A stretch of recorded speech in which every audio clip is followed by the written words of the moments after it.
İlçemiz genelinde ortaokul ve lisedeki bütün öğrencilerimize dönük 25.910 öğrenciyi kapsayacak şekilde ilk defa bu çapta bir deneme sınavı gerçekleştirdik. Bu deneme sınavına katılan öğrencilerimizin sınavlara hazırlanmalarındaki motivasyonlarını sağlamak ve geleceğe daha iyi hazırlanmaları amacıyla böyle bir etkinlik içine girdik. Bu etkinlik neticesinde hem velilerimizden hem öğrencilerimizden oldukça olumlu dönütler aldık. İnşallah bu bağlamda biz bu deneme sınavlarımızın tekrarını yapacağız. Amacımız okullarımızın akademik seviyesini her ay takip etmektir. Dönem sonundan dönem sonuna değil, sürece dayalı bir izlemeyi öngörüyoruz. Bu vesileyle okullarımızdaki eksiklikleri gidereceğiz ve akademik anlamda daha atılgan ve heyecanlı bir yapının oluşmasını sağlayacağız.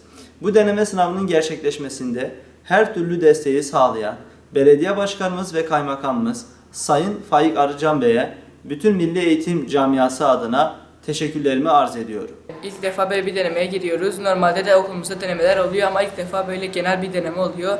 Kendimiz denemek açısından çok güzel bir fırsat bulduk. İnşallah bunların devamı da gelir.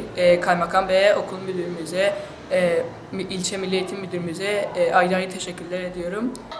Cizre genelinde ilk defa bir LGS sınavı oldu. Biz bu sınavdan çok mutlu olduk. Umarım her sene böyle sınavlar olur ki biz bu sınavlarla daha da yükselip daha da güçlenelim.